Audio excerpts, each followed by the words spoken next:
Welcome back to Off Ball Takes. This is your host, Yarby Laws, and this is my co-host. Christopher Wells. The playoffs are getting super spicy, as is our content. We've thoroughly enjoyed these playoffs, and we hope you've enjoyed hearing our thoughts on it as well. Right now, we're actually watching the Boston-Miami game, and we'll be doing a live stream after this series is over, unless it ends while we're talking. But, before we get started, don't forget to like and subscribe, and follow us on Instagram and Twitter at the OBT Podcast. And, we got a lot to talk about. And I think, this first topic that we're going to talk about is probably going to take up the majority of this episode. And, that is the Lakers falling to Denver. Denver won the game 113-111. And, the Lakers were at home, so Denver was away. And they sealed the deal on this thing. A sweep. I'm not going to say it was easy because I think, the Lakers did put up a fight in each and every one of the games that they played. I don't think there was ever a game, where we looked at them and said, oh, they just gave up or, they got rolled over or anything like that. Pretty much a fight, they didn't go down, uncontested, or the Nuggets didn't win uncontested, you know what I mean? But, I guess to start with the winners, Jokic, he dropped 30-point triple-double. Great game from him. He was in foul trouble, but it didn't really matter because, he was cooking. But, like I said, this game was close. So, don't get confused. This was not, an easy task for Denver, I don't think. It was 113-111. So if we look around, Jamal Murray also had 25 points. Pretty good, solid showing, I think. 5 assists, 3 rebounds in 43 minutes. But, he's been on a tear, and that's something that they've desperately needed in the past years. And, he's continued to show why he's one of the better players in the playoffs. Then Aaron Gordon stepped up huge. 22 points, 5 assists, 6 rebounds. And, I really want to shout out Aaron Gordon real quick because, he played a lot of stellar defense this entire series, I think, on a lot of players, specifically LeBron. He didn't, stop him by any means because we'll talk about the Lakers in a second. But, he did slow him down and have some impact plays on defense where you're like, okay, I can see why he's out there. But, he did carry his load on offense, 22 points. Michael Porter Jr., 15 points. 10 rebounds, solid. Me personally, I don't like the role that they've relegated him to. It seems like he's more of a spot-up kind of guy. And I don't know. I just feel like his game is more versatile than that, and it can be. I think we've seen the flashes with that.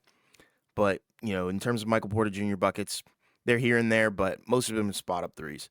KCP, solid outing as well, 13 points. Bruce Brown Jr., 6 points. Jeff Green, 2 points. They didn't get very deep in this game, and I thought that was interesting. But, they've got a solid rotation of guys, and they're headed to the NBA Finals. So that's a big deal. Then we move on to the Lakers. This is wild because LeBron drops a 40-point, almost triple-double. So he had 40 points, 9 assists, 10 rebounds. He went out, kind of with a bang. That's a pretty big stat line for a guy his age, and considering the predicament that, the Lakers were in. Played the whole game as well. Exactly. Except for 4 seconds. Yeah, and we also found out that he was playing on a torn tendon. We found that out today.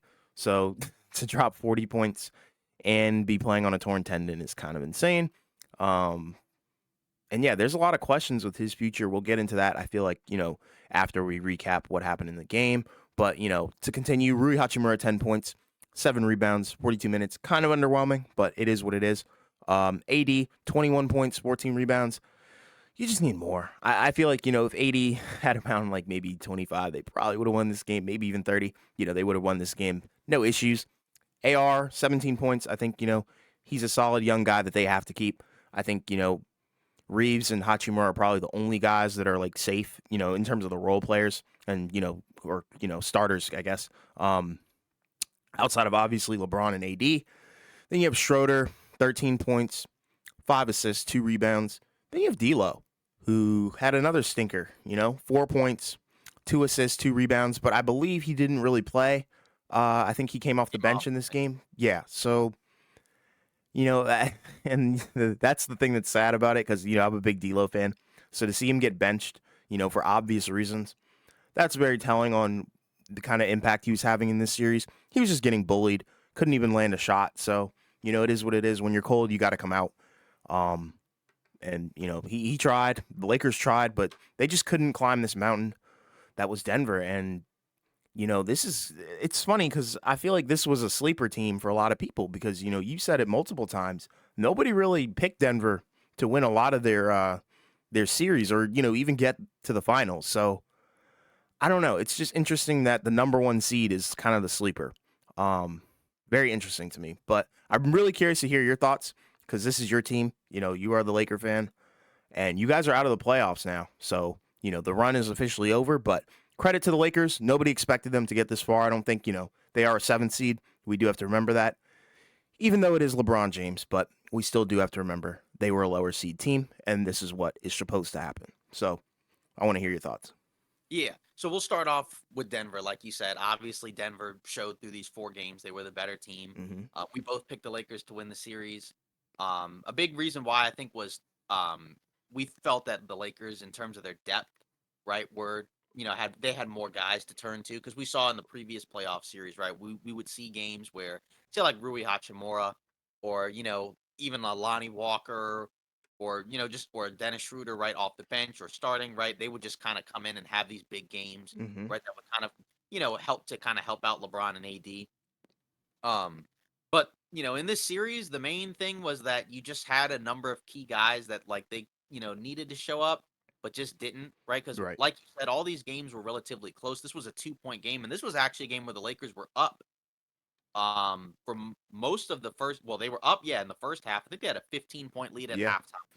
halftime. And then it was that third quarter, right, where everything that the Lakers were doing in the first half just, completely fell apart, right? In the first half, they were getting to the rim, right, getting out in transition. Didn't take a lot of threes, right, but the threes they took, went in. Right, LeBron was hot from three in the first half, even had like a alley-oop pass, right, where Yeah. he was at the three-point line, passed the ball and it goes in. So Yeah, that, that was wild. I was like, yeah, what the heck? exactly. So that kind of shows the night that they were having from three, at least in the first half. And then, like I said, it just fell apart. There was a different starting lineup in this game, right? LA went with Schroeder and Rui, right? D'Lo and Vanderbilt, which were the two guys that started most of the playoffs and most of the regular season. They came off the bench. Mm-hmm. This was something that I think was kind of discussed. We kind of talked about it like earlier in the series, Yeah. right? As a potential thing. I didn't think that they were necessarily going to do it just because I know with D'Lo the contract negotiations that he's in. Um, but at the same time, it needed to be done. Like you said, he didn't have a great series, right? There was, on defense, obviously that was an issue. And then because his offense wasn't there either, right? He was kind of in a way unplayable. Um, and then Vanderbilt, right, just wasn't giving you much on either end either, right? Because he's more of an on-ball defender, and Mm-hmm. if he doesn't have a guy to defend, it's not going to help you out there. And then obviously Right. offensively, he's not much of a threat on offense either. Um, and then the kind of the funny thing was just also we talked about it like in the offseason, like one of the things they need was a backup pick. Tristan Thompson, right? Because it was weird because it was reported that Mo Bamba was healthy and available to play. Mm-hmm. So, maybe so I kind of thought that okay, maybe he plays, right? But he didn't play at all. They went with Tristan Thompson. So my guess is that they were probably just kind of out on Mo Bamba, but it was just kind of funny to see Thompson come out and actually be somewhat effective in the minutes he played. True. Um, I'm just pretty sure as a they big interviewed him at halftime too, which is funny. yeah, exactly. Yeah, just as a big that can, rebound, even though he didn't have any rebounds, but Yeah. box out, run the floor. I think he Yeah. had one rebound. Yeah. Um, He yeah, had 4 points, one rebound rebound. exactly. Protect the rim, play some defense, run the floor.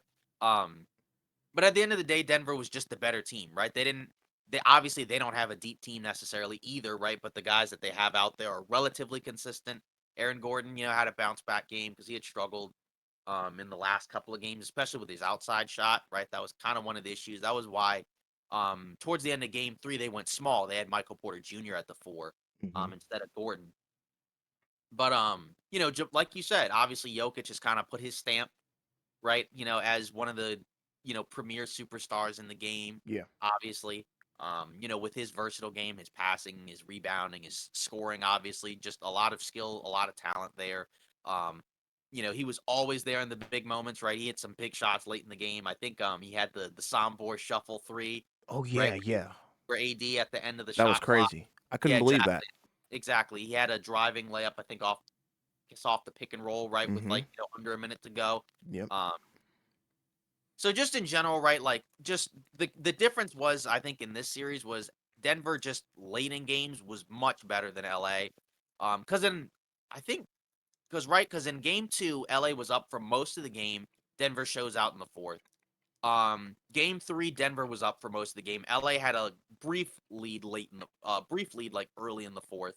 And then Denver pulled it out. And then in this game, right, LA was up for a decent stretch, and then Denver pulls it out. So it just kind of felt like Denver could get any shot they want.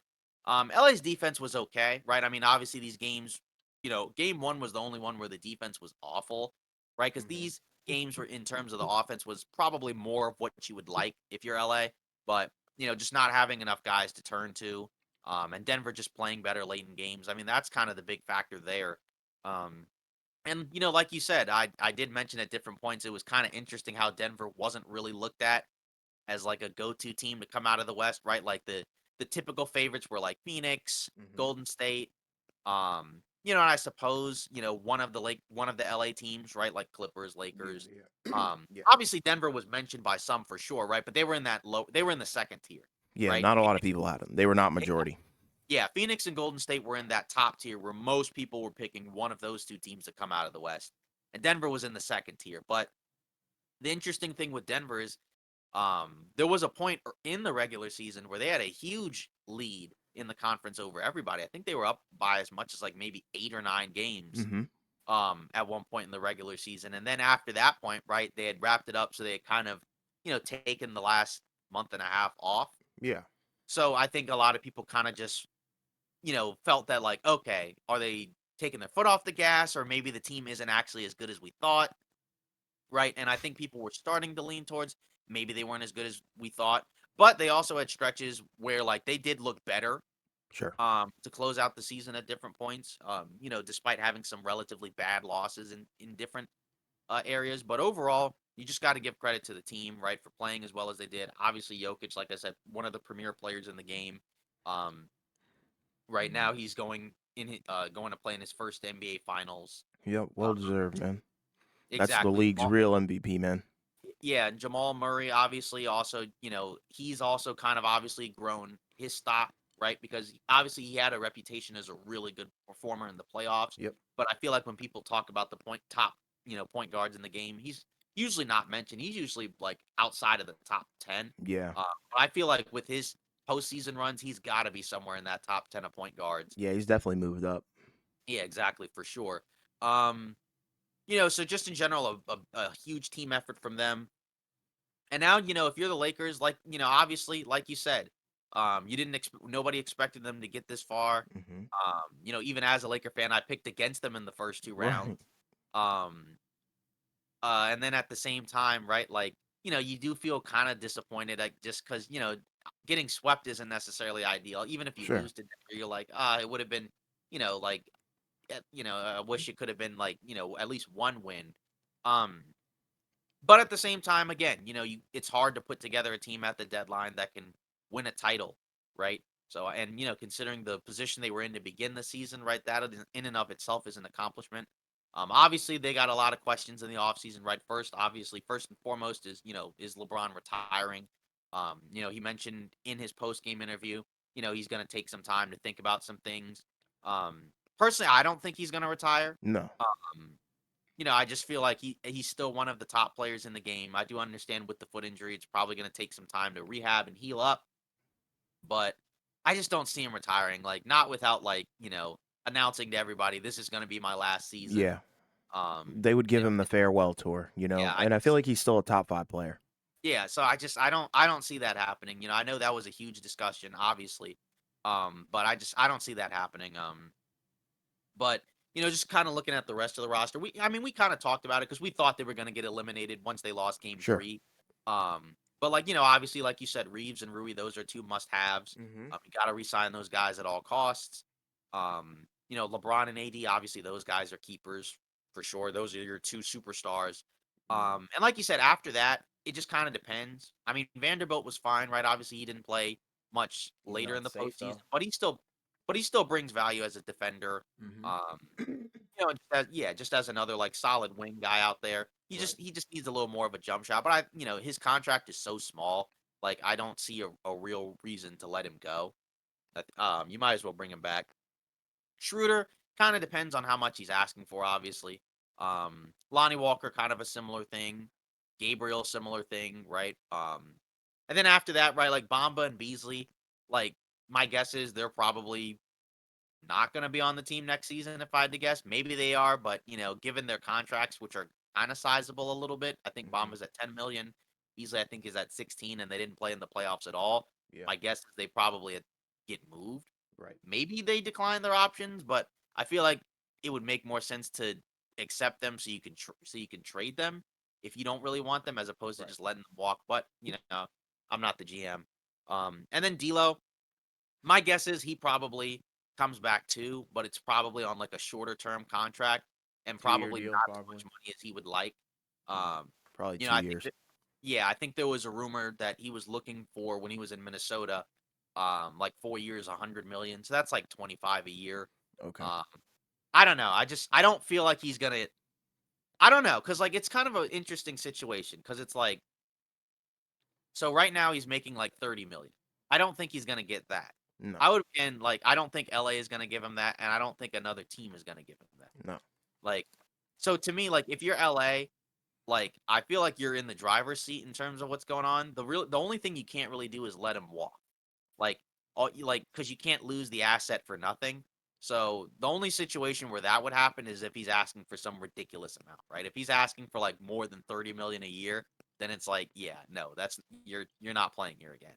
Um, but I don't think he's gonna ask that because again, I don't think he's gonna get that. I don't think another team is gonna give him that. So my guess is probably a shorter term deal, like you said, 2 3 years. Probably somewhere between like, I don't know, 22 to 28 or something like that, right? So not much. So no more than what he's making right now, but not like significantly less. Yeah. Because I don't necessarily think he's like a $15 million. Like I think he's better than a $15 million player, but I definitely don't think he's a max player. No. But my Not guess 30. is, No. yeah, exactly. So my guess is either he comes back on a short term contract, or maybe it's a sign and trade if they find somebody else. I Right. just don't know. Um, Yeah, because I mean, he was still good in the regular season, and he did have some good playoff games. It was just the Denver series just was really bad. But you also can't forget that he did have some other good games in the playoffs, and they don't Yeah. get to the playoffs if he doesn't play how he played in the regular season. He So you just do had have one to bad remember, series. That's all yeah, it was. you have to remember that. But at the same time, if there's an option to improve, obviously you don't say no. I just No. don't know what that is necessarily because just in general, I think it's just going to be somewhat difficult to like significantly improve the roster. Like you can Right. definitely make it better, but like I don't see them being able to like. My main concern is I don't. I would be concerned if they go get a third star because if that happens, I feel like the depth that they have is going to be gone, and then you're going to have a situation similar to what it was when they traded for Westbrook. Even though whoever they get will probably be a better player and a better fit, but still, I just think like it's fine running the roster, not completely back, but I think bringing most of the starters back is fine. And then probably just making some adjustments to the role players Yeah. there. So that's how I feel about that. But overall, I'd still say the season was a relative success given where they started. Yes. Um, because again, obviously, if you have LeBron and AD, you'd like to end the season in a title. But I just don't think that that was super realistic. Just given how they started off. Brand new Uh, coach. yeah, exactly. And like even with all that, they still I think performed above expectations. But Hmm. I just think, like I said many times, I just think it's very hard to rebuild your team at the deadline, and win a title. That's kind of also why, like personally, I wasn't in on Phoenix coming out of the West because Okay. I just feel like it takes time to build a contender. I just don't think you can do it with one trade at the Sure. deadline. I think you gotta, you know, go into an off season, and also like just grab some more guys because that was the problem with Phoenix as well. It was just the lack of depth killed them. It was even worse than LA's obviously because they basically were relying on like 3 4 guys, which I guess so is LA in a way, but still.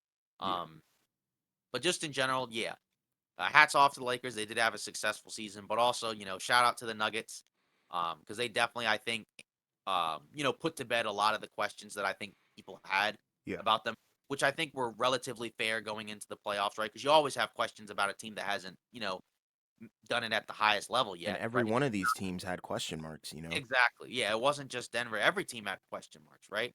Um, so, but at the end of the day, now all that's left for Denver is to, you're in the finals, so now you just kind of await who comes out of the Heat Celtics series, and then you just kind of go from there. And I think regardless of who comes out, my guess is they'll be favored. Which makes sense, right? Because again, they cruised their way to the finals pretty much for the most part.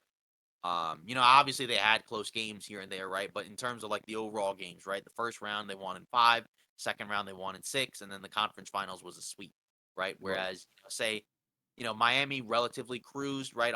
Although, obviously it may get a little dicey right now, right? But Boston, right, has had a relatively tough time this postseason. So I just feel like Denver, whoever comes out of the East, I feel like Denver's probably still better than.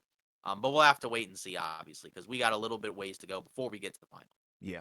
And I'm really hyped up, to see who Denver's even going to be facing. And speaking of that, we do have to talk about, the next series that's going on. Well, the only other series that's going on right now, and that is Boston Miami.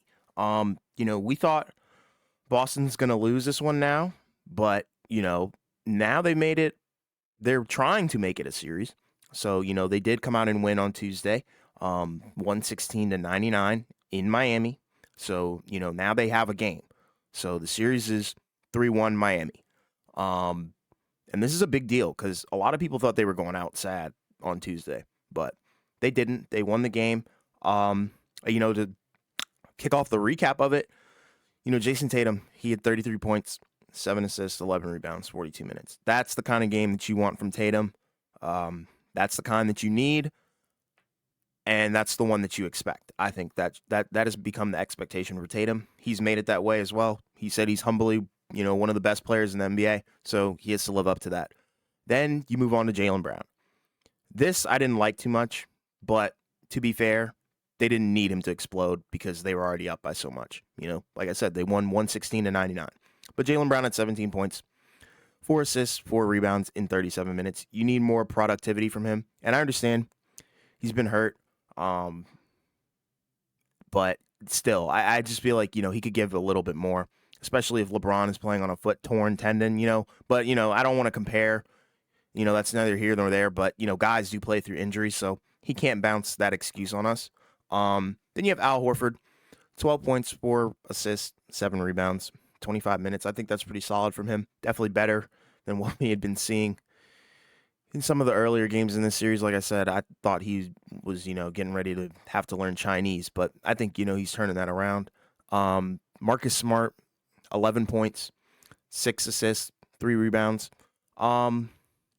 Honestly, Smart, in my opinion, he's just not as good as he used to be. And I think, maybe if push comes to shove, they might have to, pull the plug on the Marcus Smart project and maybe put in Derek White or somebody else, Brogdon. But I don't know. Very, very weird play from him. There's times where you kind of like, why does he have the ball in his hands? Why is he taking the shot? XYZ. But, he does provide that morale and that locker room presence, and the defensive impact is there as well. Then moving on to Derek White, 16 points, pretty good, 27 minutes. I think that's what you want from a bench guy. Grant Williams had a huge impact as well. He had 14 points. This is a guy that can probably impact the series in a positive way if he keeps his composure and doesn't, shoot his mouth off or anything like that. Same goes with Al Horford too. Robert Williams, he didn't, play as much this game, but, he did have 7 points, only 1 rebound. But I feel like they're kind of steering away from the Robert Williams, minutes. And I feel like that's fair considering, you do have Horford and now Grant Williams is in as well. So, you do have some guys that are scrappy. So, I don't really have a problem with the Robert Williams minutes being a little bit lower, but, he does provide an impact nonetheless. Then Brogdon had 2 points. But overall, I think this was a solid showing from the Celtics, but a pretty poor one from the Heat, in my opinion. There just wasn't a lot going around Jimmy. I think that's why they really even lost this game. But first, we do have to talk about, I believe it was Gabe Vincent. He did get hurt, so he's out for, I believe it's game 5. So Yep. he didn't play. I think it was an ankle thing. He came down on it awkwardly off his own rebound after getting blocked. It was weird, but he did roll it. But to look at the Heat, Jimmy Butler had 29 points, 5 assists, 9 rebounds. That's good, I think. But like I said, nobody around him was really, balling out like that. Not enough to counter what the Celtics were doing anyways. Kevin Love only 6 points. Bam only 10 points. That was rough for him. Only 5 rebounds. Like I said, nobody around him was really doing anything too impactful. Struss, 9 points. Gabe Vincent, 17, but he did get hurt. Caleb Martin, 16. He's been, the diamond in the rough, but still not enough. Kyle Lowry, only 5 points. Cody Zeller, 5. Duncan Robinson, 2. So, looking at the box score, you can tell what happened in this game. Miami's supporting cast just didn't come out as strong as they needed to. And Boston's kind of did. Not necessarily Jaylen Brown, but everyone else I feel like was solid. But, I'm thinking, honestly, I might have to. I don't want to, flip flop, but they might be turning the tide here. So, Boston might actually come back and win this thing in 7. Just saying. But,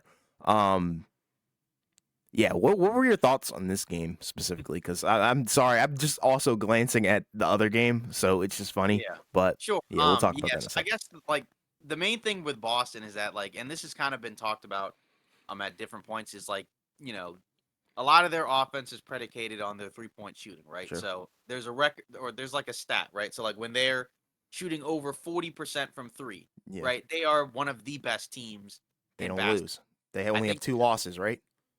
yeah, I think in the regular season, I think they were 34-3 Yeah, something when like they that. shot over 39, when they shot like 40% from 3. So Mhm. basically, when they shoot 40% from 3, they are one of the best teams in basketball. Mhm. When they don't shoot 40% from 3, they're, you know, below 500. So they don't typically win games when they don't shoot well from 3. And Sure. the first 3 games, right, they didn't shoot well from 3.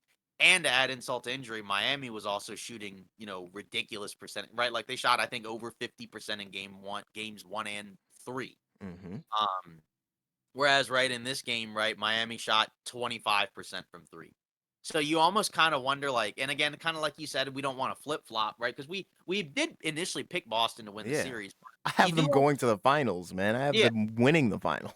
right. So you almost do kind of wonder, was the 3-point shooting? I don't want to say fluky, right? But was the 3-0 lead more so because of what Miami was doing in terms of their 3-point shooting? Or Right. was it kinda luck based? Because I don't wanna say luck, right? Because you don't usually go up 3-0 just because of luck, right? But, No, no, no, no. just in general, Miami's 3-point shooting was ridiculous, in games 1 and 3, right? And in game 1, it was a close game, Mhm. right? Whereas in game 3, right, it was a blowout. So just in general, that's kinda something to look out for the rest of the way. But, for Boston, I guess thing is like, are they gonna shoot 40% from 3, 4 straight times? Can they Because be consistent?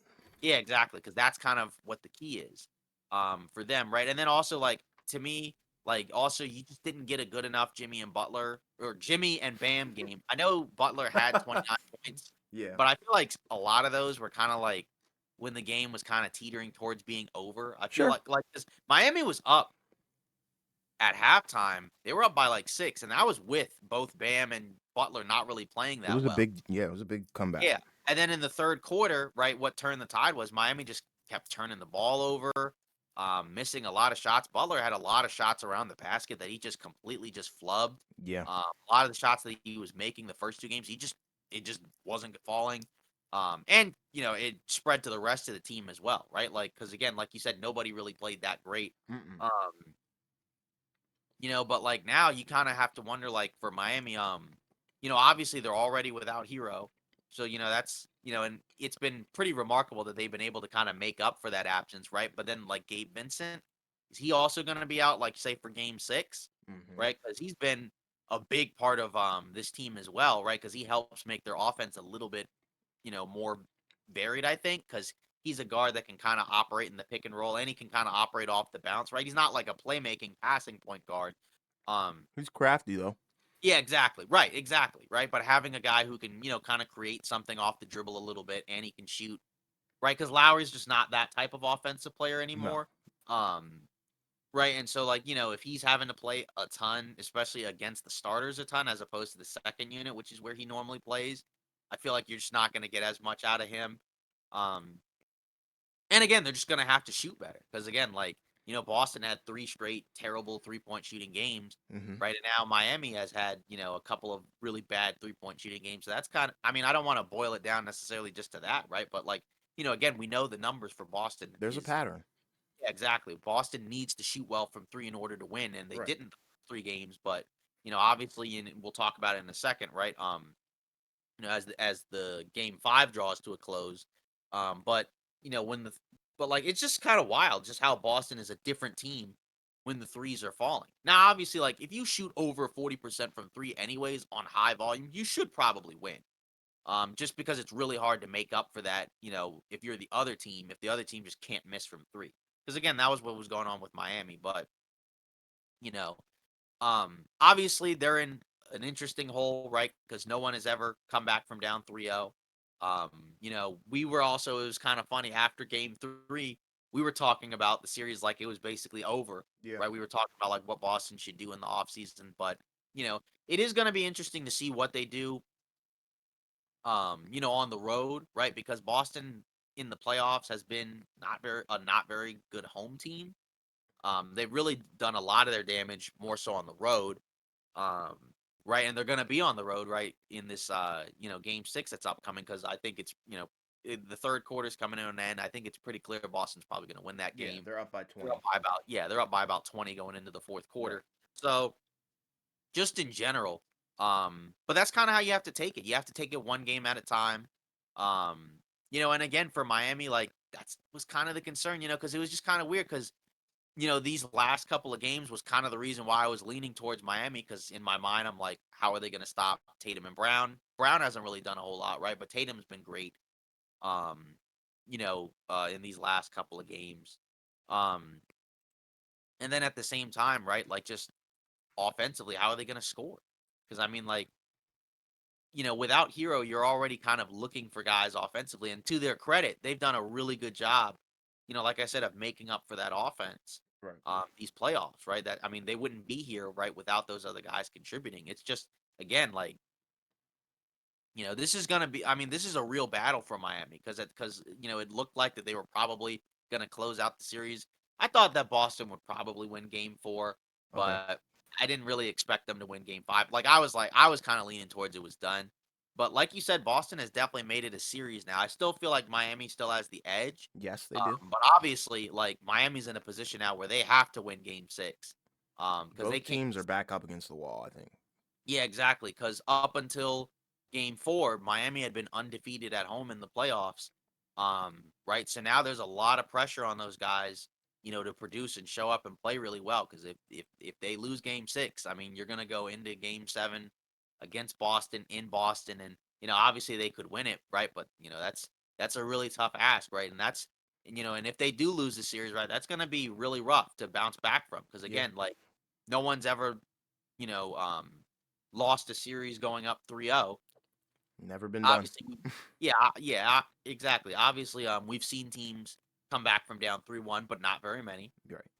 But this would be a first. And I guess in fairness, like we always say that it's never been done before. Like it could happen eventually. Like I Yeah. think at some point it could happen. It's just like it would have to be a scenario kind of like this, where it's like a team is up 3-0, shooting the lights out, and then for like the next 4 games, they can't hit anything, Exactly. right? Like, and this is kind of like the era where that's more likely, right? Because the 3-point shooting just raises the ceiling for a lot of teams, especially for teams that are very dependent on the 3-point line, right? Yes. Because like again, Boston's heavily dependent on the three. Um, Miami didn't shoot well from three in the regular season, right? But obviously they wouldn't be here if it wasn't for their 3-point shooting in the playoffs. So like, they're kind of dependent on that in ways too. Yeah. So, they got to get this done. I think they got to wrap this up in Game 6. I'm not saying that they're automatically guaranteed to lose Game 7. If it gets to a Game 7, but I wouldn't want to be in that position personally if I'm Miami. Especially because again, like, they had talked about being the underdogs, which they definitely have been the whole postseason. And how, they don't care about, people picking against them, right? But, they were kind of expected to close out the series after going up 3-0, so they need to do that pretty soon.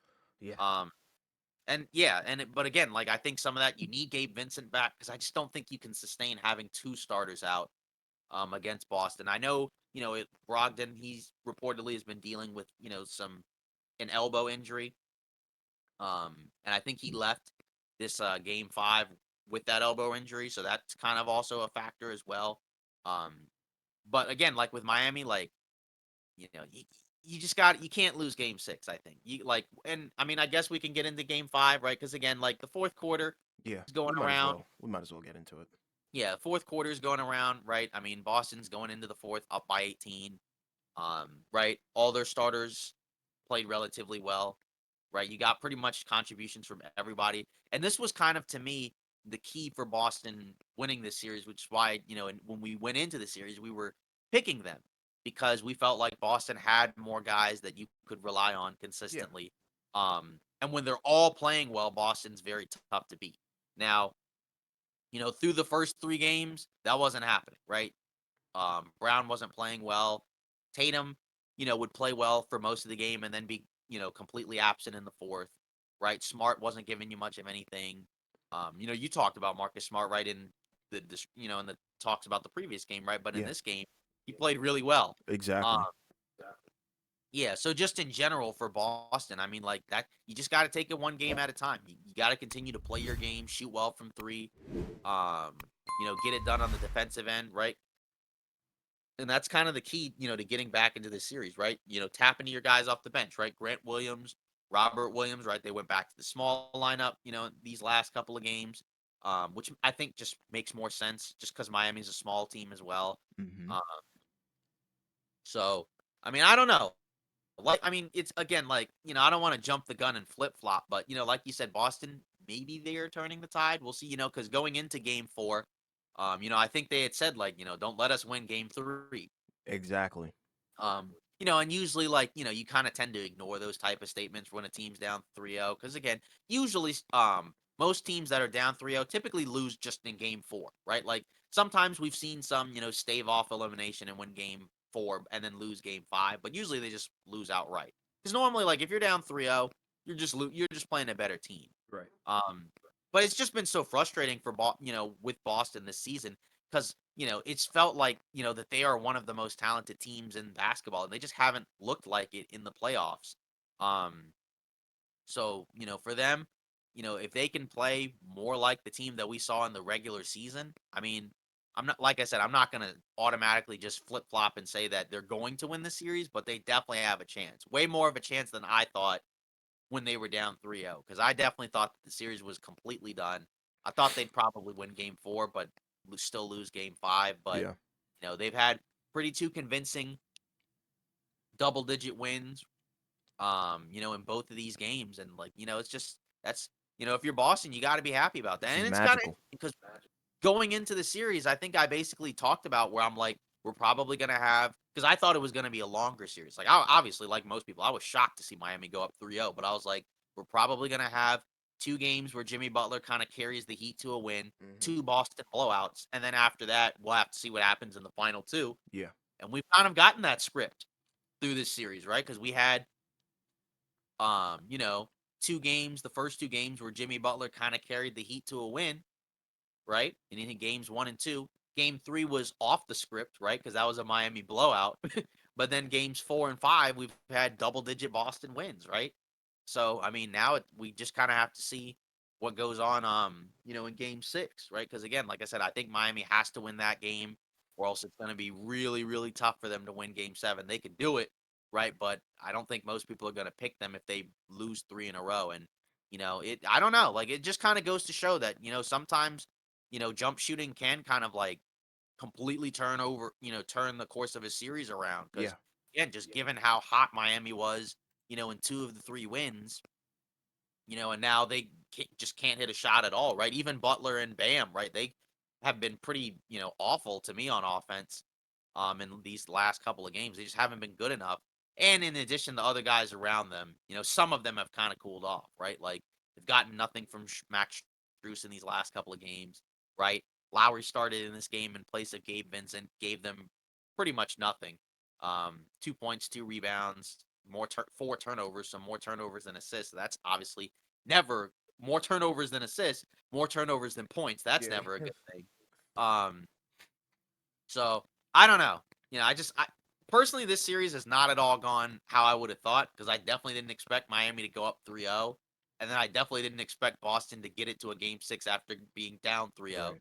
So I mean, at this point, I mean, like I guess because Miami has to just win one, you still have to give Miami the edge, but Yeah. you're almost leaning towards 50-50 at this point because again, like I mean, Boston had 3 really bad offensive showings um in terms of the three-point shooting, right? So I mean, all they need is like and now they've had 2 in a row where it's the process has been really good and I feel like that's relatively sustainable.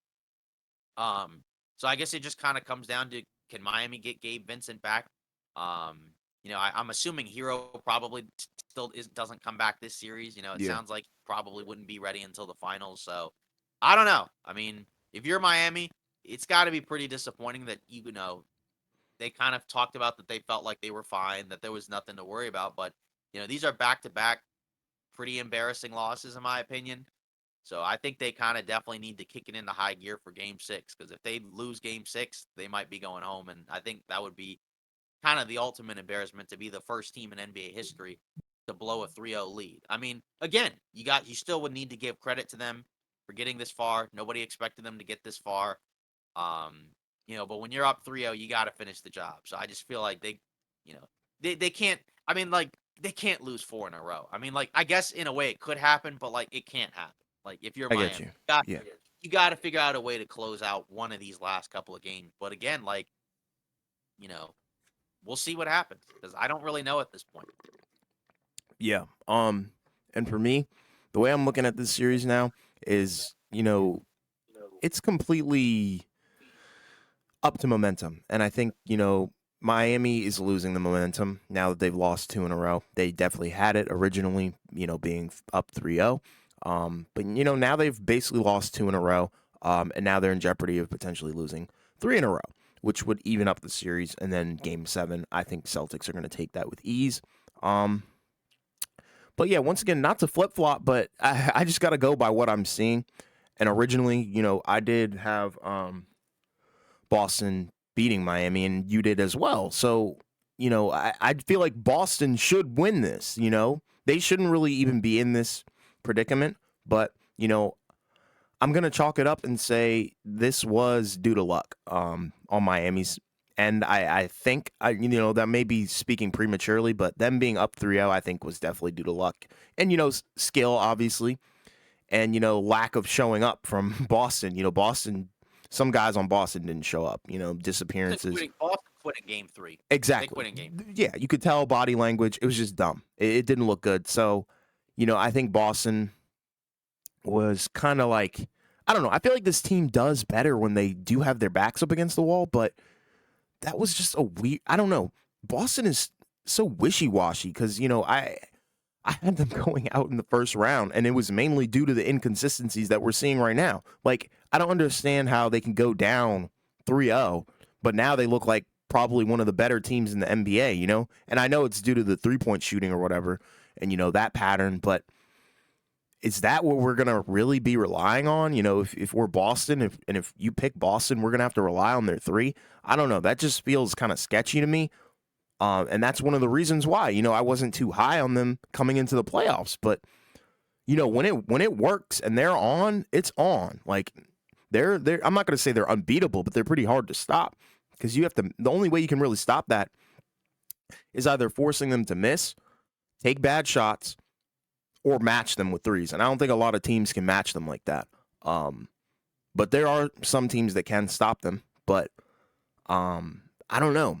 I feel like Boston might be built for longer. I don't know how to say this. I guess I feel like Boston is built for longer series than Miami. I don't know if that makes sense to you, but I don't know because I feel like this team is better when their backs are up against the wall. Yeah, like if it gets to like a game 6 or 7, right, then you feel like you got to give Boston the edge because Right. again they got young legs. Obviously, they got athletes. They have skill. So there are reasons, right, where like if it gets to a long series, like it makes sense. And again, I do kind of feel like the longer this goes on, the more likely Boston's gonna win because Right. just like I mean, Miami just has to win one, but they've already lost 2, They're losing the and just momentum. yeah, and just at a certain point psychologically, there's just going to be more pressure, to get it done. right?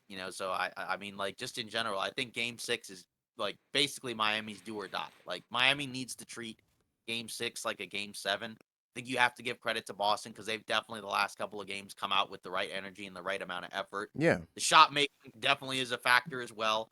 Because again, they shot awful from three in the first three games. Mm-hmm. And then in these last two games, right, they shot much better.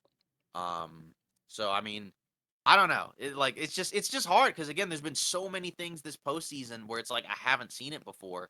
Yeah. Um, because like in my opinion, it's just like usually to me, like, history tells you if you're down 3-0, you're not coming back, right?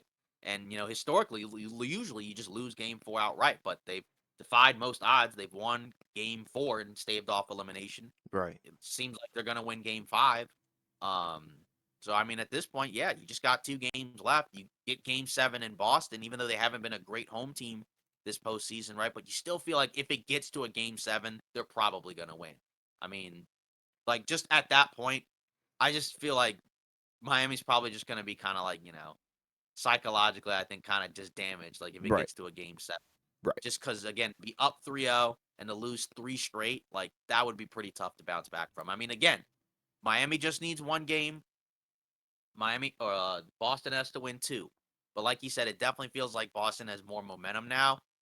But it can always shift back, right? If Miami just has, just another big 3-point shooting game, just some great performances, right? Like I think you have to have a big Jimmy Butler and Bam game, Mm-hmm. right?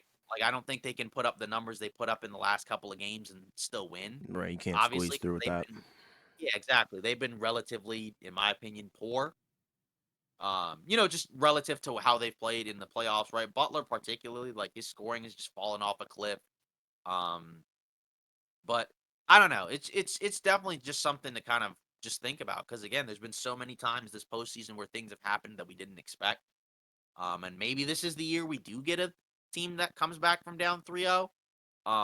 Obviously we don't need to talk about it yet, but I also kind of wonder like with Boston, like you could also apply the fatigue factor to them because like it takes a lot of effort and energy to come back, when you're down in a series, and you do kind of wonder if that's going to be a factor for them too. If, Right.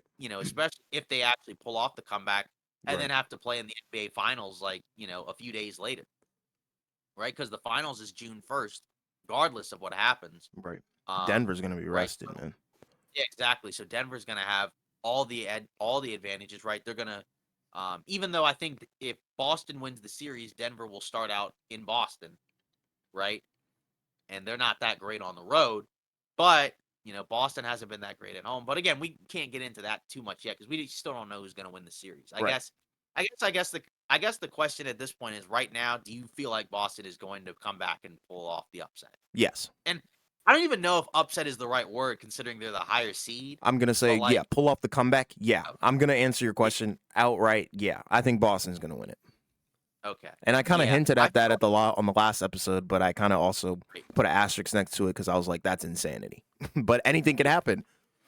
Exactly. Yeah. I just feel like with Miami, like you got to have Gabe Vincent. Like you Yeah. got to have one of Gabe Vincent or Hero. Like if they can't play or if they're or well, I don't think Hero's going to play in the series, but if Vincent either can't play or he's compromised, I think Miami's going to lose because I just don't think they're going to have enough offense Right. in that starting five if he can't play because I just think Lowry's just clearly better off the bench. Um, and I don't think you can have him as a starter at this point. So like they need Gabe Vincent because They again like do. Miami, yeah, and like in fairness to Miami, they were already like in a hole going into the series, like going Right. into the postseason because they lost Tyler Hero at the beginning of the playoffs. So that's one of your starters, one of your best players. You had to already make up for that absence, and once you lose two starters, that's becomes more and more difficult to make up. So I think Mm-hmm. that's kind of one of the other factors as well. Even though in fairness, like they were losing game four when Vincent was out there. But I definitely think if he doesn't come back or he's compromised, like they're gonna lose. Because Yeah. I just don't see how they're gonna be able to keep up offensively with Boston. Unless Boston just has a terrible 3-point shooting game. Because again, if Boston has one bad 3-point shooting game, then they're probably done. Yeah. I agree. Um so- yeah, so I'm kind of with you where I feel like Boston has all the momentum now. Like, it's just I don't know, I'm just not ready to say that they're gonna pull off the comeback just yet. I just need to see I like, if they win game 6, I think they're gonna win game 7. So it's like Yeah, I need to see what happens in Game 6 first, and I need to see like if Vincent's available. Because like I said, if he's not available, I think Miami's. yeah. I agree 100%. You know, he's Yeah, a vital but part of their 3-2, offense. yeah, but 3-2 is you're able to come It's back from doable. 3-2. 3-2 is doable, right? 3-0 historically isn't. Um, right, but if you get it to 3-2 and you get it to 3-3, right, then it comes down to one game, 2 games. So I mean, and at that point, in a one game scenario, in a game 7, anything can happen, and usually it Exactly. favors the home team. So Yep. we'll see what happens, but this is definitely something to keep an eye on because this is not really personally what I was expecting coming off of the game 3 win in Miami. Because again, we talked about it, right? Like we were literally talking about this as if Boston was done. We were We were talking talking about about their their off season. exactly. We were talking about their offseason plans, what they should do with the coach. I kind of wonder, like, is the discourse on Missoula going to change if they come back like down 3-0? Because it's like so much of the blame I feel like was given to him for being Yeah, put in a 3-0 hole. But then if they come back from a 3-0 deficit, I mean, you got to give at least some credit to him. I mean, like, again, I feel like the players are more so to blame because I just feel like the coach, like, he can't make the players shoot as poorly as they did first 3 games. Obviously, he can put them in better positions, I guess, defensively. And, I suppose on the offensive end as well. But like at the same time, some of these guys just have to be better. Like on both ends of the floor. I was gonna say on offense, but just on both ends of the floor. They have to sure. be better. Right? If Tatum and Brown have, you know, average games, right, then they're probably going to lose, right? Right. And just in general, if your two best players don't have great performances on a night to night basis, it's a lot harder to win. Now, you can make up for that when you have depth. Right. And Boston, in theory, has a decent amount of depth, right? But just in general, I mean, there's going to be a lot more on them now because again, like with Brogdon, it seems like he's compromised. Like we said with Vincent with his elbow, he was a big part of their early playoff success in the first 2 rounds. So Hmm. they need, and if he's going to be kind of ineffective, then they just need more out of other guys. So we'll see if they can pull it off. I mean, at this point, 3-2, you can't say that it's impossible now because it's only 2 games. Right. So, you know, I gave them like less than a 5% chance when they were down 3-0. Like, I think at this point, like, I don't know, 30, 40%.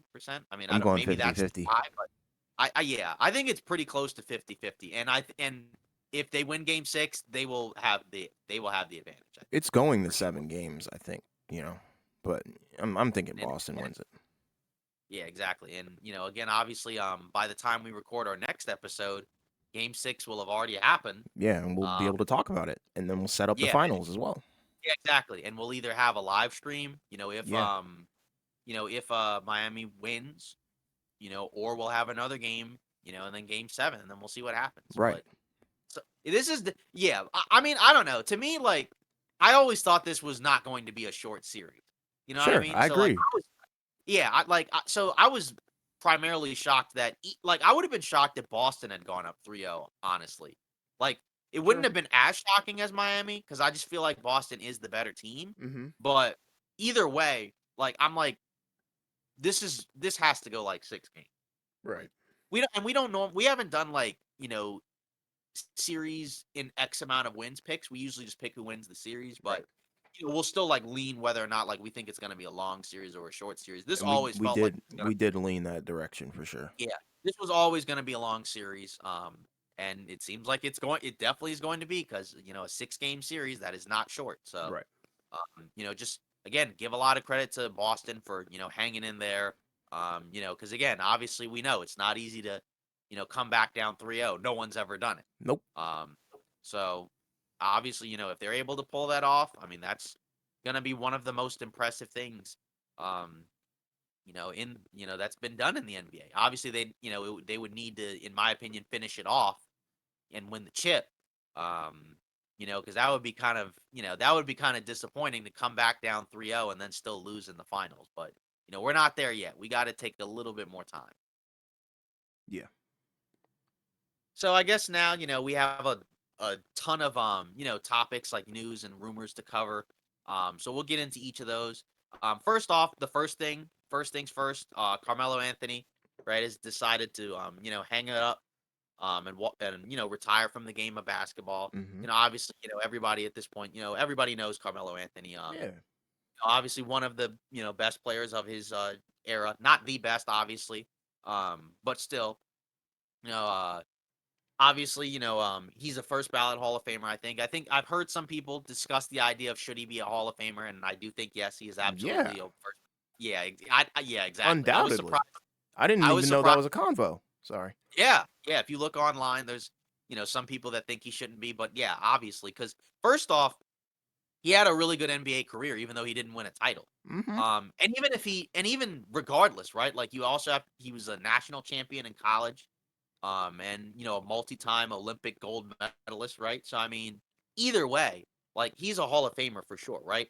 For his career, 22 and a half points, 6 rebounds, a little over 3 assists.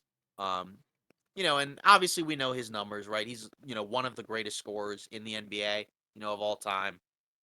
Um, Obviously came into an interesting situation, right? Won the national title out of Syracuse.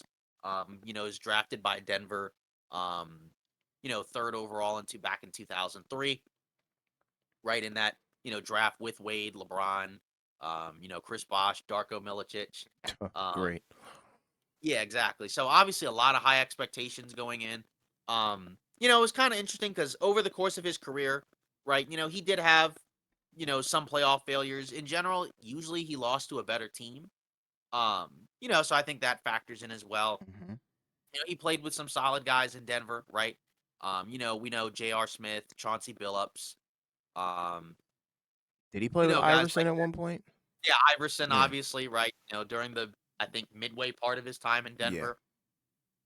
And then obviously eventually forced his way out of Denver, to New York, right? And I think that was kind of where, a lot more people, kind of tapped into his game and, kind of, fell in love or admired his game and, how Sure. he played, right? Because it is a very, I think it's personally a really appealing game.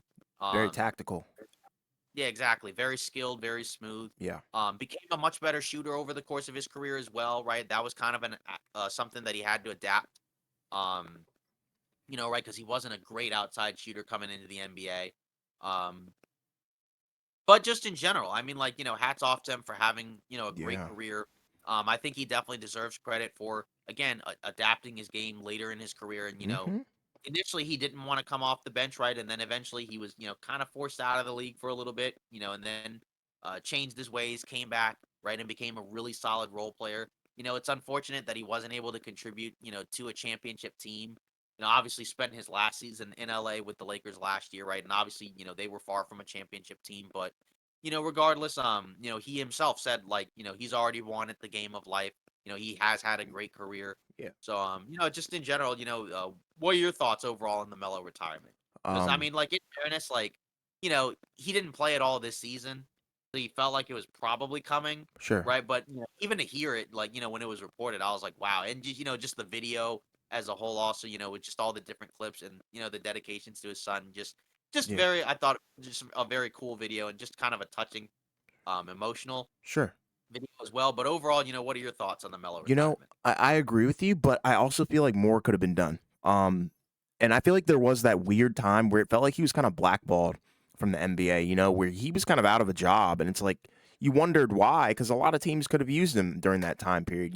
He did have a brief stint with, I believe, Portland, um, OKC, Yep. even. It was just a weird time.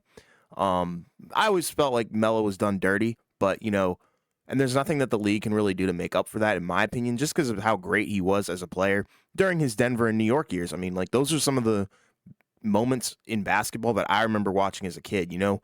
Watching him, on TV while he's playing in New York, and those New York teams were very underrated, in my opinion. But and that was mainly due to Melo's skill set. But I think the farewell was great, but like I said, it could have been excellent. It could have been on, I'm not going to say Kobe level or anything like that, but it definitely could have been done better just due to the fact that he was done dirty at multiple times during his career. But yeah, I don't even know why it's a discussion whether or not he should be in the Hall of Fame. That's kind of odd to me because there's guys Yeah. with worse resumes than his that are in the Hall of Fame in my opinion. But Yeah, I 100% agree with that. I was kind of surprised to see that. I'm like, yeah, what? exactly. But Yeah, nonetheless, congrats to Melo, man. It's great. yeah, And honestly, I thought he was still going to be playing, but it is what it is. I'm sure he probably had something left in the tank, but like he I thought he said, had he one more season. yeah. So like he said, he wanted the game of life. Um, but it is what it is, and his career's over, and he had a great career, I think.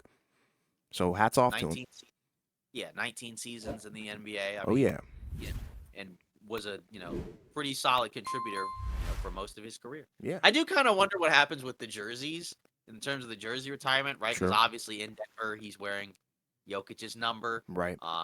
or the number that Jokic wears now. Mm-hmm. And so obviously, right, Jokic, that number is going to get retired for him as well. So I Right. wonder if they either do a double retirement or if they just don't retire his jersey, because I feel like they were kind of like there was a little bit of bad blood when he left Denver. So There I was. don't know what. I don't think a lot of people appreciated his Denver years. Yeah, so I mean, like, yeah, and I feel like, yeah, especially the team, like in Yeah, terms of that's just what the I way mean. that he left. So I do kind of wonder what's gonna happen with that, but just always just kind of an interesting factor, yeah, because he Sure. definitely was one of, I think, the more interesting players in the NBA. And again, like you said, definitely it felt like you could, more could have been done. You always kind of wondered, what if it was him that had joined that Miami Heat team as opposed to Chris Bosh. Yeah. Um, True.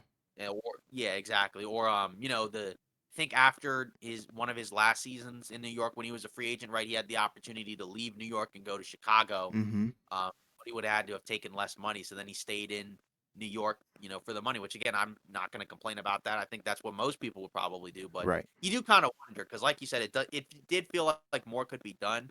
But even so, like he still accomplished, I think, a really, you know, high amount in the league. Yeah. Either way, yeah. When I heard, people say that he shouldn't be necessarily a Hall of Famer, I'm like, yeah, I don't know if Yeah, we're that's a hot following take. the same. Yeah, I'm like, I don't know if we're following the same guy. Yeah. Maybe they didn't think about LaMelo. Yeah. Um. All right. So, another topic. Obviously, Adrian Wojnarowski of ESPN obviously reported the Washington Wizards. Your Washington Wizards. They are hiring a new president to run the team, not the president of DC, but the president of the Washington Wizards. Yeah. Um. So obviously, this is kind of a big deal. Obviously, because there were reports about the Wizards. Obviously, once they fired Tommy Shepard, clearly they were looking for a different direction. Right? We know what happened with them. Right? They missed the playoffs, missed the play-in, and it felt like they needed somebody to kind of come in and take them into a clear direction. But Michael Winger, right, who was I believe the GM for the Clippers, he's coming over to run not just the Wizards, but also I believe the Mystics and the The Go Go. which team? Go Go, yeah, the G Capital League City team, Go right? Go. Yep. Exactly. Yeah, so obviously, that's pretty big shoes to fill. Um, but again, like I feel like he probably couldn't do much worse. Right. So I mean, and again, again, like there were some decent moves, I guess, that were made, but then there were also some, in my opinion, mistakes that were made, right? Like I think that they got back a decent haul for Russell Westbrook, but I thought that the Rui trade wasn't a great idea at the time for Washington. Nope. Um, and I just feel like they also should have leaned more into the tanking. And then Yep. also you have to factor in drafting Johnny Davis. Again, you don't want to write off a guy after one season, right? But But that was a pathetic rookie season. yeah. So I think it was definitely time to get somebody new in. And hopefully he can do a really good job. Obviously as a Wizards fan, right? What are your thoughts? I'm Hmm. sure you're at the very least somewhat intrigued Hmm. by just a new guy coming in and running the team. Sure. I'm intrigued.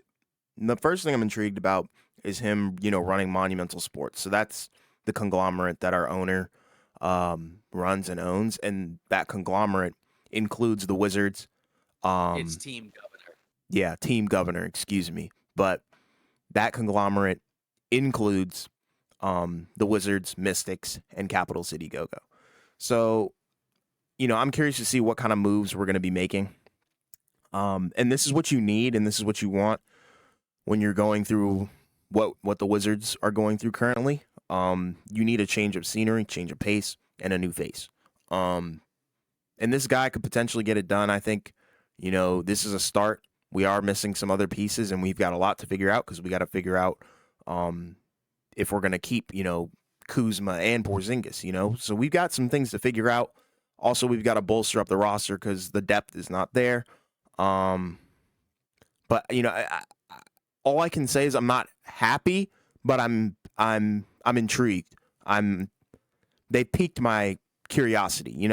I'm curious and I'm wondering about the future now. Before I kind of didn't have any hopes about it, but now that the vacancy has been filled somewhat, all I can say is I'm looking forward to the future. Yeah. I mean, the good news is that again, like you said, there's a lot of decisions that need to be made. Mm-hmm. So it's good that you were able to find a GM, to come in and hopefully like, kind of figure out how to steady the ship, Right. and kind of lead over the, and kind of lead the way, right? Because again, like you said, you have to make decisions on Porzingis, you have to make decisions on Kuzma, right? You got to make decisions on who you draft at number 8, I think, right? Yeah. So, I mean, and just in general, right? Like you don't want to be in a position where you don't have somebody, that is making good decisions in there. And again, like Right.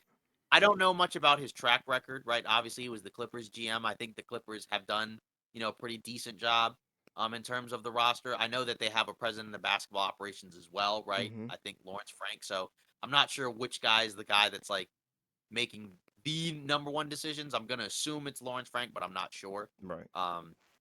But either way, like you definitely needed somebody to replace, the previous guy, I think. So, hopefully he Yeah. does a good Ernie job. Grunfeld But, Jr. is gone.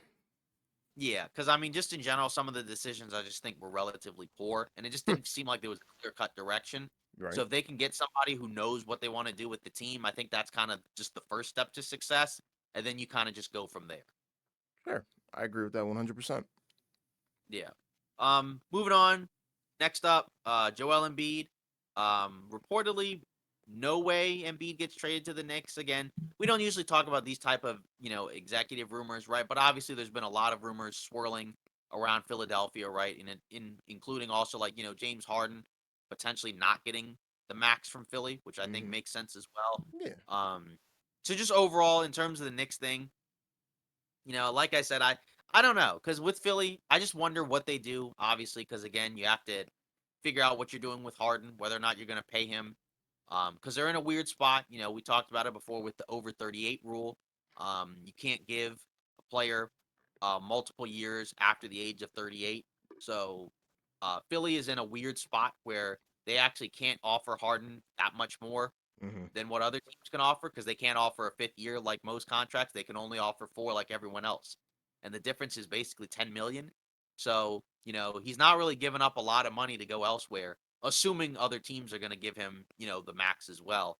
So, I guess first we'll start with the Embiid Knicks thing. I mean, like, yeah, do you feel like there's any real traction with that? I guess we'll just kind of have to wait and see. Um, Yeah. in terms of that, just because I do feel like with the Knicks, I don't know. Like again, it's not even like me high or low on Embiid, but I just feel like if you're the Knicks, I mean like right now you have a decent thing going and I feel like Embiid's kind of a gamble with his health. Um and I just and again like obviously, he's a better player than Donovan Mitchell, so if you're going to save your assets and you didn't get Donovan Mitchell, ideally you'd like to get somebody better. Mm-hmm. But I don't necessarily know if Embiid necessarily is the guy, Right. only just because I just there's major concerns about his health. He's hurt every year, and I don't feel like that's necessarily going to change. Especially as he gets older. Obviously if you pair him with Brunson, right? Brunson's a pretty good guard to pair with, but I think it makes sense that like that may not happen because I think we just have to first see like what happens with the Philly scenario. But Right. and also like, does Philly even want to get rid of Embiid? I mean, well, not get rid of, but like, I think that would more so have to be Embiid To move would on. want to move on Right. from Philly more so than Philly wants to trade Embiid. So I think that this one makes a lot of sense. I just kind of wanted to throw it in the rumors just because we talked about hey, if Harden leaves, would Embiid want to go? Yeah. So I just kind mean, of interesting, kind of hear the perspective from people around the league, right? Because this is an executive presumably for another team, not Philadelphia. yeah. I mean, I think it makes sense um for, Embiid to leave if Harden leaves. That's how I'm going to put it. Cuz then if you look at that Philly roster, there's nobody really there. There's nobody really there to help Embiid, and Embiid clearly needs help. So I don't know. To me, it sounds like the Knicks may be a load of hogwash. That's just what it sounds like to me. Maybe another destination is probably going to have the green light. But I just don't see Embiid even having interest in New York. I feel like he would probably want to go somewhere that's like a certified contender. I think that's the spot where he's at in his career because that's the only thing that's going to save the narrative on his career is being on a team that can contend yearly and actually get to the conference finals, whatever conference he's in. Um, but barring, well, okay, how about this? I don't think James Harden's coming back to Philly at all. I think he's probably going to Houston or wherever he wants or wherever he's going to give him the biggest payday. Um, so assuming that happens, then yeah, I think Embiid's out of there, but not to the Knicks. No. Yeah, I'm kind of with you with that. Yeah. I think it's just like we need like so far, Embiid hasn't really said anything about his future, Right. and we know like obviously stars when things aren't going great, they're gonna want out. But I think we just have to wait and see what happens with that first, Yeah. right? Because like you said, if Harden leaves, it's more likely because like you said, they don't have the ability to replace Harden with anybody if he leaves. Mm-hmm. Um, right. So even though he didn't play well for Philly, ultimately in the end, right, you're a worse team if he leaves. But you Right. can't replace him with anybody, of a similar, at a similar level. So, Philly's offseason is definitely going to be interesting because clearly they're not quite good enough to where they can be satisfied with just running it back. Um, but at the same time, right, like, any massive moves, right, could obviously, cause some major ramifications for, their stars. So Right. I think they're going to have to kind of be like, pretty on point this offseason. I think like they're going to have to bat 1,000 in order to, kind of ensure that there's no real problems going in. And that's always really tough to do, Yeah. especially like if you're not quite at that championship contender level. And again, like, with the way Boston's looked, like maybe Philly wasn't that far off and maybe they just Right. lost to a better team, but still, you got to beat those teams in order to get there. So, if you're not better than Boston or, any of those other teams, I mean, you got to figure out ways to improve. So, Right. I agree 100%. yeah. Nets setting high price tag for Mikal Bridges, according to The Athletic. Brooklyn not interested in trading Bridges to Blazers, even if they make Anthony Simons a number 3 pick available. Obviously with Bridges, right, he kind of showed his worth being traded to Brooklyn. He played incredibly well. Obviously we saw um after the trade deadline, right, his stretch in Brooklyn. I think was I don't want to say unprecedented, obviously, right, but like Right. definitely unexpected, right? Because obviously everybody knows he was a good player. Um, but I think in terms of what he showed in Brooklyn, I think he showed, flashes of things that he just wasn't really going to be able to do in Phoenix. I mean, he averaged 26 a game, um, and on 48% from the field in the regular season for Brooklyn, right? Obviously in the playoffs, right, those numbers took, a dip, right? But still averaged 23 and a half, right? 4 assists, 5 rebounds, right? The efficiency took a dip, but the threes were still there at 40%. So he showed he can still be an effective player in the playoffs. Yeah. Always durable, right? I don't think he's ever missed a game in his career. It's crazy. I think he should have high value, right? Especially again as like a, 6'6", 6'7", versatile wing, right? That can, at this point get off his own shot, right? A really reliable shooter, high end defender. So there should be, I think, a high price tag on him. Um, I don't know if you're Portland. I mean, like Simon's a number 3 feels somewhat steep, but I That's guess if you're high. Portland and yeah, but if you're Portland and committed to building a team around Lillard, I don't know. I mean, like, but apparently, like it says, even if Simons and the number 3 pick are available, Brooklyn still wouldn't do it. So if I'm Portland, I don't think you can offer much better than that, and I don't think No. you should, because I No. just think the danger is that if you go too far into trying to, you know, build a legitimate contender, you're probably still not going to be able to contend, and then you've given up a lot of valuable assets, right? Like if you give up the 3rd pick and Simons and you get Bridges, and you're still like a play-in team or slightly better than a play-in team, I just feel like, what did you really accomplish? So, Yeah. I don't know. Like, it makes sense why Brooklyn has a high price tag for Bridges, but like with the Portland factor, I don't know. I feel like I might look elsewhere. But it's just tough because again, like I don't think they're like one piece away from being a contender, Oh, Portland. heck no. So I don't know. It almost kind of feels like sort of like a fruitless endeavor. Hmm. Maybe I'm wrong, but just in general, like I don't feel like they're that close to being a contender. Like because there's other teams, right, that were around their level that I feel like will are guaranteed to be better. Like Oklahoma City, I Hmm. think should be better than they were this year, right? They're going to get back Chet Holmgren. They're going to have another lottery pick. Um, and that's just one team, right? You would think Dallas would probably be at least somewhat better, Yeah. right? Depending on what they do in the offseason.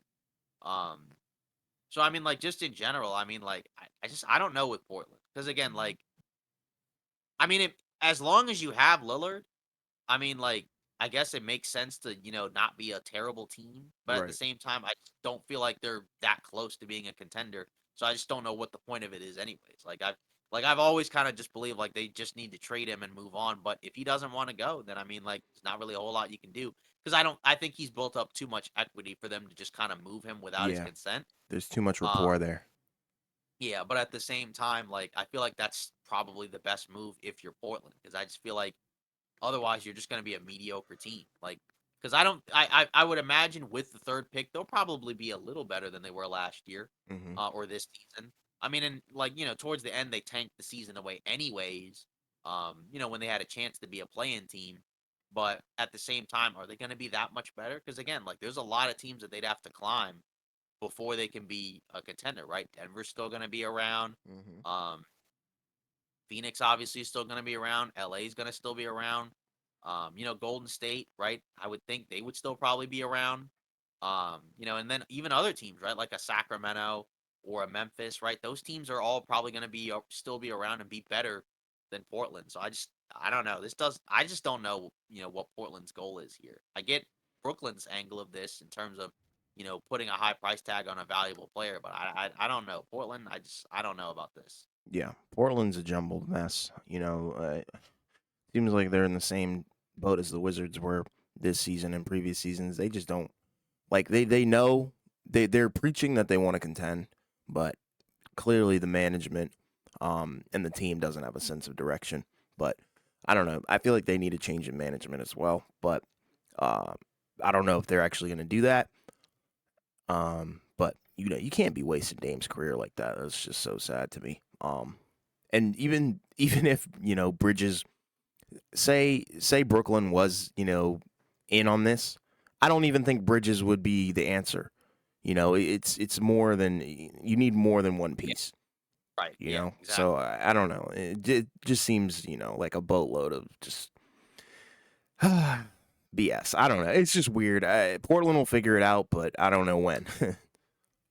Yeah. Ian Begley on the Hoops Hype podcast, going back to the Knicks, mentioned Knicks' interest in Karl Anthony Towns a little down from past levels. I think that makes sense. I Yeah. mean, the issue for him is that like he hasn't gotten much better, but more importantly, he's on a super max now. Hmm. So like he hasn't started his I think it's 4 years, $224 million. That's a lot of money, and I Yep. mean like basically if you do that, that's pretty much investing into him as your guy. And I mean, I think at this point, I think he's clearly proven he's probably not a franchise guy. He can He's a still number be a two. good player, I think, on a good team. But I definitely don't think he's a number one. And in fairness, there's not very many number ones. No. Um, so maybe the expectations were so high, but I still remember going back, to coming off like his first couple of seasons in the league, where I think the majority of the GMs picked him as the guy that they would want to build their team around, and now it feels like he's has a much more negative reputation Hmm. as a star. But I still kind of feel similar, to this cat thing with Embiid, where I'm just like, if I'm the Knicks, I wouldn't do this. Like, I Right. definitely wouldn't do this. Like if you have an actual chance to get Embiid, I wouldn't turn that down and then get Towns. Heck no. Like, that's definitely a downgrade. Um, in pretty much every sense, and you're paying a ton of money for him as well. So I feel like if you're in New York, I think this is the right move. Because again, like it makes sense for the Knicks to continue looking for stars for sure, but at the same time, like again, you had a good season, so like, and I think there's a danger in going all in too early. Hmm. But at the same time, like when you have one of the top guys available, you do go for them. But I don't think Towns is one of those guys. Right. So I mean, if it's Towns or you just keep looking, I feel like you just keep looking. Yeah. Keep searching because Towns isn't bad by any means, but he's also one of those guys that's not the answer. Um, he can be a factor in the answer, if you put certain people around him, I think, or if you surround other people with him. But at the end of the day, I just don't think he's not that number one guy. He's not worth the money, and with the health issues, that seems to be a thing as well. So I don't know. It's weird. These are all kind of teams that are stuck in limbo for me. But they do have flashes of potential, but I don't know. Towns, he'll figure it out, and I'm sure he's gonna have a great career, but not as a number one. I don't think. Moving on, Kyrie Irving not expected to get max contract. So Brian Windhorst of ESPN, on an appearance on ESPN show Pardon the Interruption, basically said he doesn't believe that the Dallas Mavericks or other teams will end up offering him a max deal. The max that teams can offer him, or the max that Dallas can offer him, is 47 million. That is a lot of money. Hmm. And that is a lot of money to give to Kyrie Irving. Hmm. Obviously he's a very good player and Hmm. one of the best. But there's also like a lot of, you know, problems that clearly, come into giving him a long-term deal, right? You don't know what you're gonna get out of him, mainly off the court. Because I feel like on the court you pretty much know what you're gonna get, Oh yeah. production wise, but you just don't know how often you're gonna get it, right? Because he could have stretches where he's not available either due to injury or just whatever. So I don't know. It's an interesting situation because obviously, there have been rumors of him, maybe getting interest in from other teams as well. Obviously, Lakers, as we mentioned, Dallas. But just in general, I do kind of wonder what Dallas does, right? Because obviously the experiment with Kyrie so far hasn't worked out. I think both guys played well, right? But just they didn't have a good enough roster. Right. They need other guys. I still feel like he ultimately still re-signs with Dallas, but I do wonder like if it's for that 47 million. Because I do feel like he wants the money, which I mean, I think most guys do. I don't think that's like something that's just indicative to him, but um, Dallas, I think, is the best chance for him to get that max deal because I just don't think other teams can offer him that much. Because like, say, like if the Lakers were interested, right, they'd have to gut their team in Right. order to get him, and I just don't feel like LA would want to do that. Y'all aren't You ready know, for that.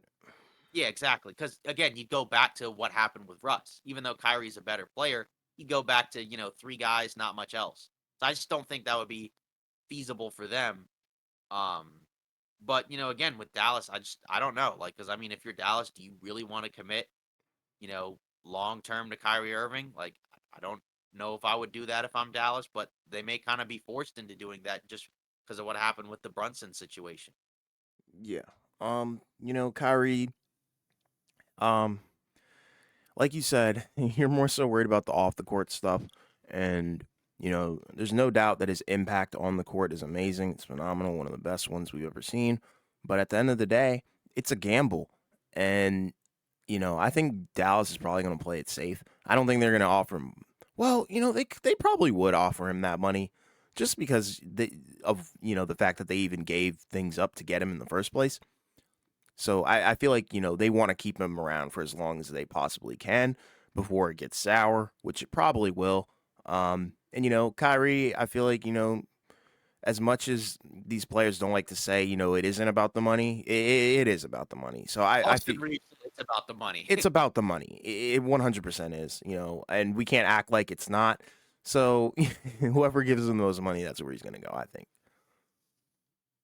Yeah, yeah, I agree, and I feel like that's probably going to be Dallas because, Yeah. like you said, they don't really have any other options. If he walks, they don't really have an ability to really replace him, Yeah. with something of similar value. I just, I feel like if you're Dallas, like again, you messed up with the Brunson thing, and you kind of almost have to, fix this. Well, I don't know if fix this is the right word, but you almost kind of have to go into it with kind of like this is, probably the best of the worst options, I guess. Yeah. Because again, I think ideally, if you're Dallas, you would have preferred to have kept Jalen Brunson and probably not have traded for Kyrie, or if you did trade for Kyrie, you'd have both guards. Um, but I don't know. It's definitely a tough situation to be in. So I guess we'll just have to see where this goes. Mm-hmm. Um, but we'll see because there's definitely a lot of ways that it can go. Yeah. Um, I guess moving on to our next topic, kind of a random one. Reportedly, Dwight Howard would love to make an NBA comeback. Obviously, he hasn't officially retired yet. He's been in Taiwan. Obviously, he's been recruiting guys, Yeah. as Yeah. they've been getting eliminated from the playoffs. Um, so, he mentioned, quote unquote, I would love to finish off my career with an NBA team, hopefully win an NBA championship. obviously, he played last season in LA for the Lakers, right? For I guess what, a third time, right? Yeah. Obviously. So I mean, he was okay. I mean, he clearly wasn't the same player that he once was, and he wasn't the same player as he was like the year when he was on LA the year they won the title. Mm-hmm. Um, but I don't know, like just for me personally, like I just don't feel like it would make a whole lot of sense. Right. But I mean, maybe I'm wrong. I mean, he averaged 6.6 rebounds, um, in 60 games for LA, most of them off the bench. But he did start some games, but I don't know. I feel like he's probably done. He's I done. mean, I guess maybe he comes back, but I feel like he's probably more likely done. I mean, Yeah. I any agree. team, every team could use like a backup big off the bench, Sure. but I just feel like at this point he's probably closer to a third string guy, right? Where you don't play him every night, maybe Yeah. kind of like what we saw with Tristan Thompson, right, for the Lakers, where Literally. like you just kind of just yeah, where you just kind of dust them off like in case of break glass in case of Yeah. emergency, as Yeah. opposed to somebody that you can consistently rely on every night. Because I don't feel like he's at that point. And again, that's not his fault. I mean, he's 37, right? He played what 18 seasons in the NBA, Yeah. He had a so long you career. know, yeah, exactly, right. So I mean, I'd be kind of surprised if he was on another team. I mean, obviously, you never say never, but I mean, like Melo wasn't on a team this year, Right. so I mean, it would kind of surprise me if Dwight was on one, but you He never know. ain't, I think he's done. Yeah. Yeah. Moving on to the next topic. Speaking of another guy that's looking for an NBA comeback, Miles Bridges. So reportedly, Charlotte is hoping to bring back Miles Bridges for next season. Apparently, they would quote unquote love to have him back. Obviously, we know his situation, right? We had talked about it earlier, Mm-hmm. way back, early when we started the podcast, right? Where he had the domestic violence charge, right? Pleading no contest. What we didn't know until later was that he had actually been suspended for 30 games. Um, and he got credit for 20 games. Mm-hmm. So if he comes back next season, which I'm assuming he will be at this point, I don't know what his contract will be, right? But he will be suspended for the first 10 games of next season. Obviously, we know when he was last playing, he averaged 20 and 8, He 20 was points, 8 solid. rebounds, under 4 assists. He was a good player. He was set to get a max deal, but obviously he, made some really, really awful, truly awful mistakes. Well, Yeah. mistakes, the right word, but he made some pretty terrible decisions. Yeah, and I Um, don't know. That story's weird. I don't. We don't have to get into it, but I feel like I don't know. It's just a weird story. Sorry, that yeah. was unnecessary. Yeah, but just in general, obviously, if he's ready and able to come back, obviously he's gonna make an impact. Hmm. Um, and again, like if he comes back to Charlotte, right, that does help them for sure, right? Because I think they definitely missed his presence last season, right? Obviously not necessarily in the locker room, right, but obviously as a player, right, as an athletic forward, right, that can give you a punch on offense.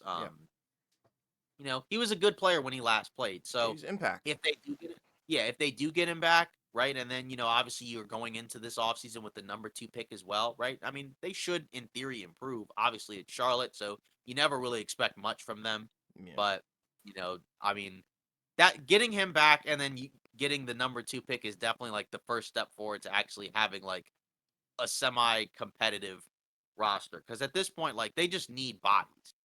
Because they do have some other guys on the roster, right? Like Gordon Hayward, but he's always hurt.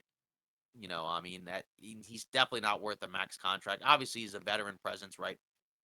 Terry Rozier, right? Also another guard, right? Good player, but on a huge contract, long-term contract. yeah, Um, right? And I feel like ideally you'd probably like a cheaper option, right? Because I don't feel like Charlotte is at a point where they should be spending a ton of money because they don't have a lot of great players.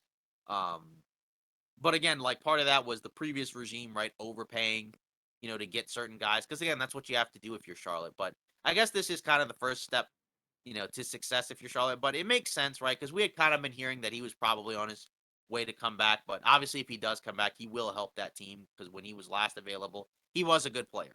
yeah. And then moving on, it seems like the NBA is going to finally, potentially, crack down on flopping. Oh joy. Which is kind of weird because like this was talked about years ago. Because I think it was Adam Silver. I think his second season in the league, they started this process of fining players for flopping. And they did it like a little bit, but then they just kind of stopped and just never went back to it. which is kind of weird because again, like it's something that everybody usually talks about that they don't really like, which makes Yeah. a lot of sense 'cause it's really ugly in my opinion. Hmm. But at the same time, the NBA didn't really do anything to stop it or slow it down. But so the plan potentially, according to Shams Charania, is to test it out at the summer league, and possibly award technical free throws to the opposing team if a player flops. Good. Um, do- I do kind of wonder how it's gonna work because obviously, like they have the replay system, and they don't always replay every everything that happens, right? Because a lot of times, like there are certain flops that like just kind of go by the wayside because they can't review it. Right. So I do kind of wonder, like, how do they do that? Because at the same time, people have also complained about, that there are too many reviews or instant replays in the NBA. So I do kind of wonder how they do it. But I do feel like it's definitely like a decent step forward to success because you have to do something about it. Because again, like you didn't do anything about it in the past, right? And now it's kind of gotten to a point where everybody's doing it. And it's just kind of just, again, it's not really a good look to me, Yeah. for guys when they do it. And but again, like if that league is going to allow them to do it, they're going to keep doing it. So this kind of falls on the NBA to figure out how to slow this down because it definitely is something that I think is a bad look for sure. Yeah, it's a shame. I think it's one of the worst things that ever came into the NBA. And for players to sit there and act like they don't do it is probably the more annoying thing. I'm fine with somebody who flops but embellishes and embraces it. But to to say you're flopping, or for someone to say that someone is flopping, and then they get confronted about it, and then they say they're not flopping, it's kind of cringe to me. But it definitely takes away from the true game and art of basketball. And yeah, I'm glad that something's being done about it. I think that's a step in the right direction. I do kind of wonder why nothing was done about it sooner because again, True. like this is not something It's new. not new. This has been going on for a long time now. I mean, like even before we started watching basketball, there were guys that had reputations for flopping. Mainly some of the guys, say like Vlade Divac, Manu Ginobili, right? But Hmm. now, like everybody, is getting into it. And again, like you said, it's just kind of just it's not a good look, right? It's Hmm. not fun. Nope.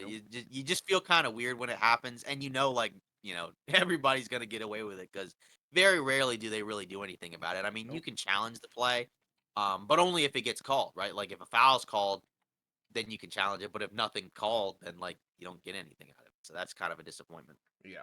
Um, Also, according to Shams Charania, the All Star game. We didn't mention this in the previous podcast, I don't think, but apparently the plan is to kind of revamp it a little bit. One suggestion is potentially to go back to East and West. Yeah. Basically, obviously, we know at this point, one of the flaws with the All Star game is just a lot of people generally just feel like it's not, that great of a product. We generally see, right, like very low levels of effort from the players, obviously, primarily on the defensive end. Hmm. Um, so just in general, again, like you said, we've said this in the past, right? We do like when the NBA, tries to innovate and tries to come up with different ways to figure stuff out. Because I do think they definitely do have a problem with the All Star game. Personally, I mean, I think feel like we were kind of in the minority where I think we had a podcast where we talked about it and we didn't feel like it was quite as bad as other people thought it was. Yeah. Um, but at the same time, like, we certainly understand, right? Like obviously everybody knows every year, right? The All Star game does kind of have some, BS stuff that kind of goes on into it. So, taking steps forward, to kind of make it more fun, I do think is kind of interesting. There may also be a change in what they do with the draft. Maybe. Obviously, we don't know all the suggestions yet, right? But just the fact that these are discussions means that they're clearly, trying to figure out ways, to kind of change some stuff up. And Right. I think that overall, it's a good thing. Yeah. I'm all for innovation. And I really do. I do kind of like the old format a little bit better. Um, just in terms of East and West, I do like having it divided like that. And that allows for things like throwback jerseys, things like that. So I don't know. I feel like it could be the right move, but only time will tell, and we don't even know if it's official. But yeah, I'd be here for it.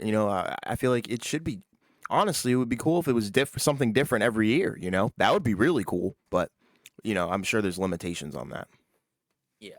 And then I guess finally to wrap up, the news and rumors discussion. So Austin Reeves, according to Jovan Buha of The Athletic, expected to get contract offer sheets from several teams. I don't think this is a surprise at all, right? No. Obviously, we know, he had a breakout year, his second season in the league. Yep. Um, in the regular season, right, averaged 13 points, 3 assists, 3 rebounds, Yep. um, over 50% from the field, 40 from three. And then in the playoffs, right, he raised his game to another level, right? 17, 5, and 4. Mm-hmm. Efficiency was a little bit down, right? But still, 46 from the field, 44 from three, um, just under 90 from the line, right? Was overall pretty consistent. Had a few, downer games here and there, but overall, I feel like he was the Lakers' best guard during the playoffs. Yep. Um, to me personally. Um, but just in general, we talked about it obviously, with the Lakers Nuggets section, right? But it makes sense. Obviously, LA can't let him go. We know other teams are going to have interest. I guess the question is, do you feel like he's back in LA? Because I would say yes. Yeah. Um, I think he's back. yeah, I would say about as close to a lock as possible. As long as Braun is Obviously, there, I think he's there. yeah. I think, where maybe that doesn't happen is only if he gets like a ridiculously high offer that LA Yeah. doesn't want to match. But I don't feel like that's going to happen. I do think he will get more than what LA can offer. Like basically my prediction on how it's going to go is LA is going to offer him 4 years 50 because that's the most they can offer him. He'll turn it down because I'm sure he'll get more.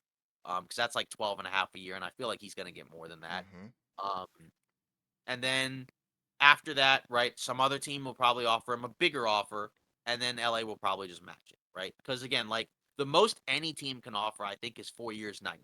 So that's Mm-hmm. like 22 and a half a year, which again, that's on the very high That's end. really high. Um, yeah, but at the same time, like But if it's a you're LA, you future can't let investment. exactly, and you can't let him go. And again, I don't know. I don't feel like a team's gonna offer him 90 million four No. years. Maybe they do. Maybe 70 Um, something. 70 something. yeah, yeah, I definitely think somewhere around 70, 80 is definitely Yeah. realistic.